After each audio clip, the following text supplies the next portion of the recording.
या खऱ्या अर्थाने पतिव्रता होत्या, पतिव्रता. आणि मग बाकीच्या 498 पत्न्या हे 4 कर्म करणार होत्या. आणि एक नियम आहे, जर राजाने पाप केलं, सॉरी प्रजाने पाप जर केलं तर राजाला भोगावं लागतं. जर राजाने पाप केलं तर पुरोहिताला भोगावं लागतं. आणि पत्नीने पाप केलं तर पतीला भोगावं लागतं. आणि म्हणून 498 स्त्रिया, 498 पत्न्या त्या सोमदत्त नावाच्या राजाच्या 498 स्त्रिया 4 कर्म करायच्या, वेश्याविहार करायच्या. आणि मग त्या पत्न्यांचं सगळं पाप त्या राजाच्या डोक्यावरती बसलं. परिणाम राजाला पुढचा जन्म हरणाचा प्राप्त झाला. आणि ज्या काही 2 पत्न्या होत्या ना पतिव्रता, त्या 2 पत्न्या त्याच हरणाच्या बायका अर्थात त्या हरणी तयार झाल्या. आणि मग असा त्यांचा जन्म झाला. एक दिवसाचा प्रसंग, त्या इंद्रलोकामध्ये, त्या स्वर्गामध्ये इंद्राचा चाकर, तो भूतसेन नावाचा इंद्राचा चाकर होता.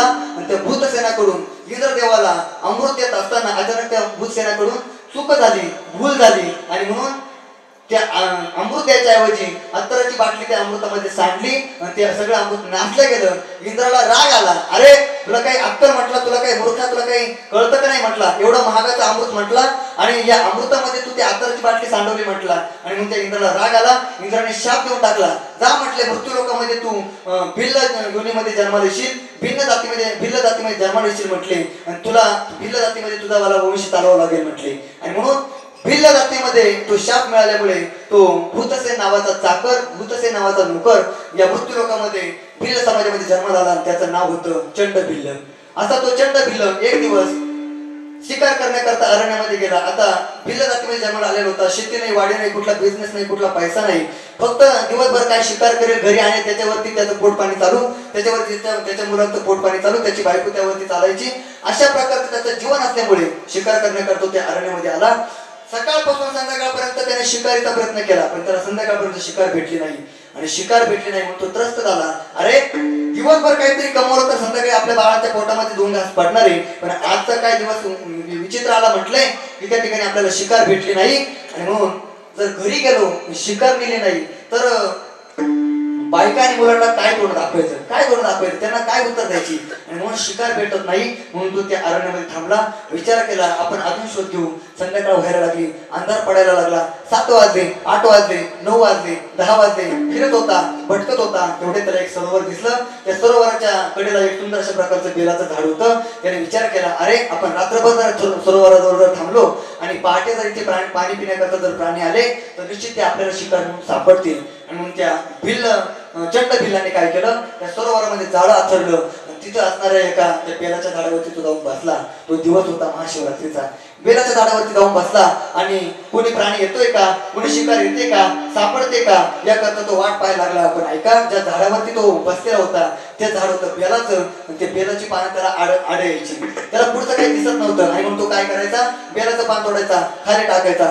इकडे लक्ष द्या, बेलाचं पान तोडायचा, खाली टाकायचा, बेलाचं पान तोडायचा, खाली टाकायचा, बेलाचं पान तोडायचा, खाली टाकायचा. असं करता करता त्याने 1000 बेलाची पानं तोडली आणि खाली टाकली. योगायोग तो दिवस होता शिवरात्रीचा, महाशिवरात्रीचा. आणि दुसरा योग, ज्या ठिकाणी त्याची बेलाची पानं पडायची त्या ठिकाणी पुरातन अशा प्रकारचं शिवलिंग त्या ठिकाणी होतं. नकळत त्याच्याकडून ते पुण्य झालं.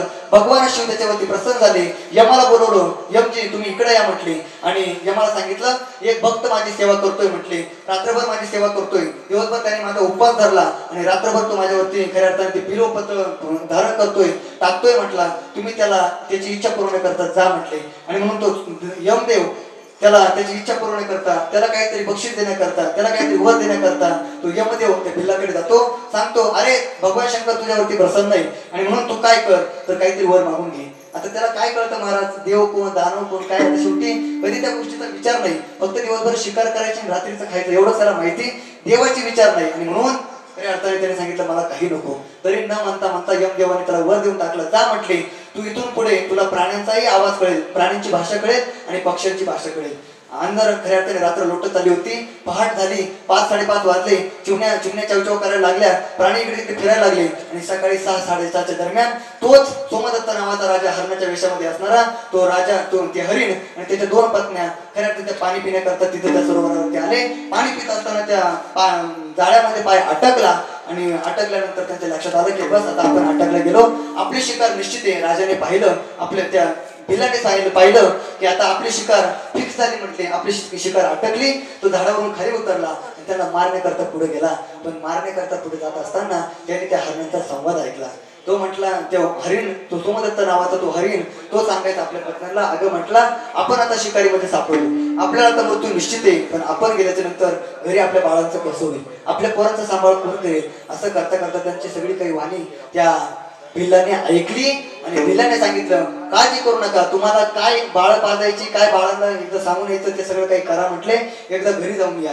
आणि म्हणून त्या भिल्लाने काय केलं, त्या खऱ्या अर्थाने हरणाला जवळ ठेवून घेतलं आणि त्या 2 हरणांना घरी पाठवलं आपल्या बाळांना दूध पाजण्याकरता. त्या हरण्या घरी गेल्या, बाळांना दूध पाजलं. बाळांना सांगितलं, बाळांनो बस हे शेवटचं दूध तुम्हाला तुमच्या मुखामध्ये देतोय म्हटले, शेवटचा पाना तुम्हाला पाजतोय म्हटले, याच्यानंतर तुम्हाला दुधाचा पाना भेटणार नाही, याच्यानंतर तुम्हाला आमचा तोंड पाहायला भेटणार नाही, याच्यानंतर तुम्हाला तुमचा पिताही भेटणार नाही आणि तुमची माता सुद्धा तुम्हाला पाहायला भेटणार नाही. त्या मुलाने सांगितलं, नेमकी असं काय झालं माते, तेव्हा सगळा घडलेला प्रसंग सांगितला.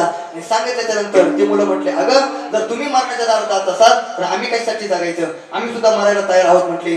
त्या ठिकाणी रिटर्न निघताना 2 हरण्या आणि त्यांची 2 पाडसं सुद्धा रिटर्न निघाली. कुठं, त्या सरोवराकडे. आला, सगळा घोळका पाहिला, दिंडी पाहिली.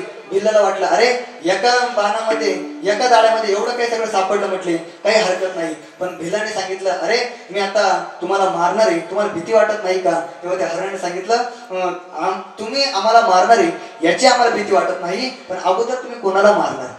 तेव्हा त्या भिल्लाने सांगितलं, अगोदर मी नराला मारेल म्हटले, नर हरणाला मारेल म्हटले. तेव्हा तो म्हटला, ठीक आहे मला मारा. तेवढ्यात एक राणी समोर आली, ती हरणी समोर आली. ती म्हटली, आमच्या स्वामीला नका मारू म्हटले, अगोदर मला मारा. का मला मारा, आमच्या स्वामीचा मृत्यू आमच्या डोळ्यांनी पाहणं हे आम्हाला शोभणार नाही. आणि खऱ्या अर्थाने पतिव्रता धर्म पाळत असताना पतीने अगोदर जाणं हे खऱ्या अर्थाने चांगलं लक्षण नाही. अगोदर बाईनं गेलं पाहिजे, नंतर पतीने गेलं तर हे चांगलं सौभाग्याचं लेणं समज जातं. आणि म्हणून अगोदर आम्हाला मारा, आम्हाला सौभाग्याचं लेणं घेऊन जाऊ द्या. हे सगळं काय ऐकत असताना त्या भिल्लाला आश्चर्य वाटलं, अरे मृत्यू लोकांमध्ये माणसाला एवढी अक्कल नाही, मृत्यू लोकांमध्ये माणसाला जे ज्ञान नाही ते ज्ञान या मुख्य प्राण्यांकडे आहे. आणि म्हणून असं समजून त्या प्राण्याला सोडून दिलं. सांगितलं तुम्ही जा म्हटले. हे सगळं पाहिल्यानंतर भगवान शंकर पुन्हा प्रसन्न झाले आणि त्या भिल्लाला घेण्याकरता स्वतः भगवान शंकर आले आणि कैलासामध्ये घेऊन गेले. अर्थात त्या चंड भिल्ल नावाच्या त्या गृहस्थाचा उद्धार झाला, तो मोक्ष पदाला प्राप्त झाला. आणि तुम्ही आम्ही सुद्धा अशा प्रकारे मोक्ष पदाला प्राप्त व्हायचं असेल तर भगवंताला आपलं करायचं असेल ते विश्वनाथाला जर त्याच्याकडे जर खऱ्या अर्थाने या मोक्षाचं दान, या भक्तीचं दान जर मागायचं असेल तर तुम्हाला आम्हाला सुद्धा त्या भगवंताची सेवा करावी लागेल. आणि त्या सेवेच्या माध्यमातून खऱ्या अर्थाने आपल्या जीवनाचं सार्थकता आहे, आपल्या जीवनाची फलश्रुती आहे. आणि म्हणून आजचा दिवस सर्वात महत्वाचा आहे, महाशिवरात्रीचा दिवस आहे. आणि महाशिवरात्रीच्या पर्व काळावरती कथा थोडक्यात सांगण्याचा प्रयत्न केला. झाली माझी सेवा. 5 मिनिटं राहिले. 5 मिनिटांमध्ये एक गोष्ट सांगतो. या ठिकाणी आल्यानंतर मी पत्रिका पाहिली. एका बाजूला मार्गदर्शक आदरणीय आमचे लक्ष्मण नाना पुरकर यांचा फोटो आहे आणि दुसऱ्या बाजूला पाहायला गेलं तर या भूमीमध्ये असणारं खऱ्या अर्थाने या भूमीमध्ये जन्माला आलेलं भूमिपुत्र आज देशाच्या सीमेवरती असताना लढता लढता खऱ्या अर्थाने जवान खऱ्या अर्थाने शहीद झालं, त्यांना वीरमरण झालं. आणि मला तरी वाटतं ही भूमी म्हणजे वीरांची भूमी आहे, ही भूमी म्हणजे शूरवीरांची भूमी आहे, ही भूमी म्हणजे खऱ्या अर्थाने जवानांची भूमी आहे. या भूमीने अनेक प्रकारचे रत्न, अनेक प्रकारचे जवान या भारत भूमीला खऱ्या अर्थाने भारत मातेला दान करून दिले.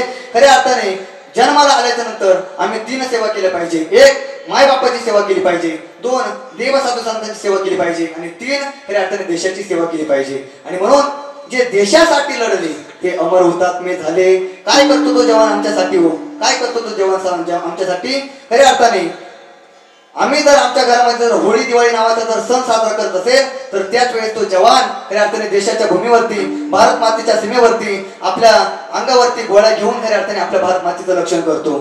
तेरे गलियों में जला कर नफरतों की गोलियां लूटते हैं कुछ लुटेरे दुल्हनों की डोलियां. हम जिएंगे और मरेंगे हे वतन तेरे लिए दिल दिया है जा भी देंगे. हे वतन तेरे लिए दिल दिया है जा भी देंगे.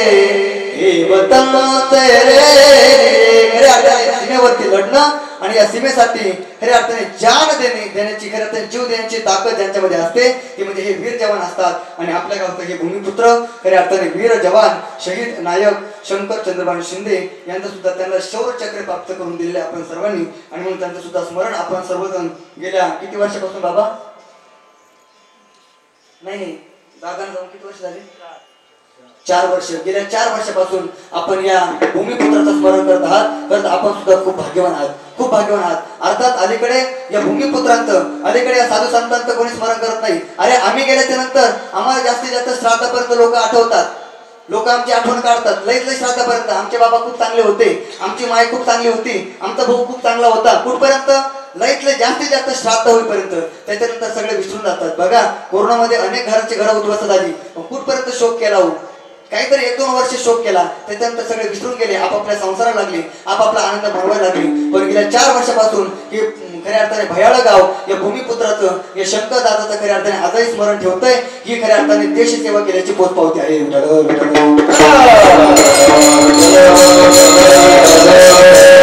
देशासाठी लढणाऱ्या जवानाला आपण कधी विसरायचं नाही. आपण जोपर्यंत आहे, जोपर्यंत चंद्र सूर्य आहे, तोपर्यंत हा सप्ताही चालू राहणार आहे. आणि जोपर्यंत चंद्र सूर्य आहे तोपर्यंत या वीर जवानाचं स्मरण सुद्धा आपण सर्वजण काढत राहणार आहे. आणि म्हणून हे आपण काढत राहिले पाहिजे, एवढी मागणी भगवंताच्या चरणावरती करतो. झाली माझी कीर्तन रूपी सेवा, संपला माझा वेळ. दाता दादा एकच सांगतो, खऱ्या अर्थाने जीवनामध्ये आल्याच्या नंतर देश सेवा करा, ईश्वर सेवा करा, संत सेवा करा, मायबापाची सेवा करा. याच्यामध्ये आपल्या जीवनाचं हित आहे. आणि आज शिवरात्रीच्या दिवशी आपण सर्वांनी एक गोष्ट लक्षात ठेवली पाहिजे, आपल्याकडे जे काही चांगले विकारी, जे काही खऱ्या अर्थाने जे काही वाईट विकारी, जे काही वाईट विचारे, जे काही आपल्याकडे वाईट वृत्ती आहे ना, त्यांचा आपण नायनाट करूया. आणि उद्यापासून जोमाने खऱ्या अर्थाने चांगल्या प्रकाराने पुन्हा या जीवनामध्ये चांगल्या विचाराने वागायला सुरुवात करूया. आता झालं 27 तारीख, कधी उद्या आहे का? 27 तारखेपासून आज खऱ्या अर्थाने छत्रपती धर्मवीर संभाजी महाराजांचा बलिदान मास खऱ्या अर्थाने चालू होतोय. मला तरी वाटतं आपल्या गावातील तरुणांनी, किमान मला तरी वृद्धांना मी अपेक्षा करणार नाही, महिलांकडून मी अपेक्षा करणार नाही, पण किमान या गावातल्या तरुणांनी तरी खऱ्या अर्थाने धर्मवीर छत्रपती संभाजी महाराजांचा तो बलिदान मास पाळला पाहिजे. 4 दिवसाचा तो बलिदान मास आहे, म्हणून आपण सर्वांनी पाळला पाहिजे. सर्वांनी छावा चित्रपट पाहिला असेल, नसेल पाहिला अजूनही थिएटरमध्ये तिकीट चालू आहे, अजूनही तो पहा आणि आपल्या जीवनामध्ये तो छावा चित्रपट उतरा. अरे आमच्या राजाने आमच्यासाठी काय केलं, काय केलं? छत्रपती शिवाजी महाराज असतील, धर्मवीर संभाजी महाराज असतील, त्यांनी आमच्यासाठी काय केलं? आणि रक्ताचं बलिदान दिलं, धर्मासाठी लढले. आणि म्हणून त्या धर्मासाठी लढणाऱ्या खऱ्या अर्थाने धर्मवीरांना आम्ही त्यांचा एक सिनेमा पाहू शकत नाही, त्यांच्याकरता वर्षातून आम्ही 40 दिवस बलिदान मास पाहू शकत नाही. हे आम्ही केलं पाहिजे. तरुणांनी तर या गोष्टीकडे लक्ष दिलं पाहिजे आणि मग याकडे आम्ही लक्ष देऊन खऱ्या अर्थाने हा बलिदान मास पाळला पाहिजे. काय करतात छत्रपती शिवराय आमच्यासाठी? अरे जेव्हा माझे छत्रपती शिवाजी महाराज जन्माला आले, तेव्हा जन्माला येत असताना खऱ्या अर्थाने तेथील मावळ्यांना आनंद व्हावा, यात काय नवल, तेथील पशुपक्ष्यांना आनंद व्हावा, यात काय नवल, तेथील प्राण्यांना आनंद व्हावा, यात काय नवल, तेथील झाडाझुडपांना आनंद व्हावा, यात काय नवल, स्वतःच्या आई वडिलांना आनंद व्हावा, यात काय नवल. माझा राजा छत्रपती शिवाजी महाराज जन्माला आले तेव्हा तिथली माती सुद्धा थैथै नाचत होती. हरी लाल मातीच्या कणाकणातून सुगंध दरवळला, जिजाऊ पोटी बाळ शिवाजी जन्मासी आला. जय जिजाऊ, जय जय जिजाऊ. अरे रयतेच्या रक्षणासाठी उचलली तलवार, दुर्जनांना ठार करेनी केले बहुपकार. केलेल्या उपकाराची ठेव गड्यारे दान, तुला रे माझ्या शिवरायाच्या, माझ्या शिवरायाची, तुला रे माझ्या शिवरायाची. जय जिजाऊ, जय जय जिजाऊ. छत्रपती शिवाजी महाराज आमचा स्वाभिमान आहे, आमचा खऱ्या अर्थाने अभिमान आहे. आणि म्हणून या सगळ्या काही शूरवीरांना आम्ही आठवलं पाहिजे, स्मरण ठेवलं पाहिजे. झाली माझी कीर्तन रूपी सेवा. खऱ्या अर्थाने सेवा करत असताना माझ्याकडून बोलण्याच्या ओघामध्ये एखादा शब्द चुकीचा निघून गेला असेल, एखादा वाईट उद्गार निघून गेला असेल, ते माझ्या बुद्धीचे दोष आहे. जे काही चांगलं बोललो, जे काही गोड बोललो, जे काही चिंतन करण्याचा प्रयत्न केला ते सद्गुरू जोग महाराज वारकरी शिक्षण संस्थेमध्ये शिकत असताना सगळ्या अध्यापकांचं देणं आहे, आई वडिलांचा आशीर्वाद आहे. ज्या ज्या ठिकाणी तुमच्यासारखे मायबाप मला आशीर्वाद देण्याकरता पुढे श्रोते म्हणून बसतात ना, आपल्या सर्वांचे आशीर्वाद मला प्राप्त होतात आणि त्याचीच ऊर्जा घेऊन खऱ्या अर्थाने आम्ही समाजामध्ये संपूर्ण महाराष्ट्रामध्ये कीर्तन करत फिरत असतो. बघा आता हे 4थं कीर्तन आहे, तरी अजून एनर्जी पाहिजे तेवढीच ठेवली. हे कशाचं प्रतीक आहे? हे सगळं तुम्ही सर्व मायबापांनी दिलेला आशीर्वाद आहे. आणि म्हणून ज्यांच्या माध्यमातून इथे येण्याची प्राप्त झाला ते आजचे कीर्तनकार जे आता उपस्थित नाहीये, आदरणीय आमचे मामाश्री कैलास महाराज ढगे, त्यांच्या निमित्ताने आणि त्यांच्या माध्यमातून कॉल झाला पुन्हा आमच्या नानांना. आदरणीय नाना सुद्धा गोड त्यांचं व्यक्तिमत्व आहे. मला नंतर मामींनी सगळं सांगितलं की ते म्हटले नानांचं आपल्या आळंदीमध्ये जेव्हा मुक्ताबाईच्या समाधी सोहळा असतो ना, तेव्हा नाना मांड्यांचं भोजन त्या ठिकाणी 1,500 ते 2,000 हजार वारकऱ्यांना मांडे भोजन देता म्हटलं. इतकं दातृत्व व्यक्तिमत्व आदरणीय आमच्या लक्ष्मण नानांचं आहे. आणि म्हणून नानांच्या सुद्धा चरणावरती धन्यवाद करतो. नानांच्या चरणावरती धन्यवाद करताना नानांना सांगतो, नाना काही चुकलं असेल, काही चुकीचं बोललो असेल तर त्याबद्दल क्षमस्व. आपलाच लेकरूमधून खऱ्या अर्थाने क्षमा करा. उपस्थित सर्वच आपण मातृवर्ग पितृवर्ग गायक वृंद, आमचे सोपान दादा असतील, आमचे आदरणीय बेडके सर असतील, आमचे आदरणीय विठ्ठल बाबा असतील, चौकदार असतील, भालदार असतील, विनयकरे असतील, आमचे नितीन दादा असतील, आदरणीय मृदंग सम्राट आमचे हनुमानजी महाराज असतील, आपण सर्वजण शिस्टिंगवाले, मंडपवाले, शूटिंगवाले सर्वांच्या चरणावरती एकदा धन्यवाद करतो आणि माझ्या वाणीला पूर्ण विराम देतो. एकदा वरती हात करा. किती वाजले? ठीक आहे, 2च मिनिटं घेतो. हरी निवृत्ती राया, निवृत्ती राया,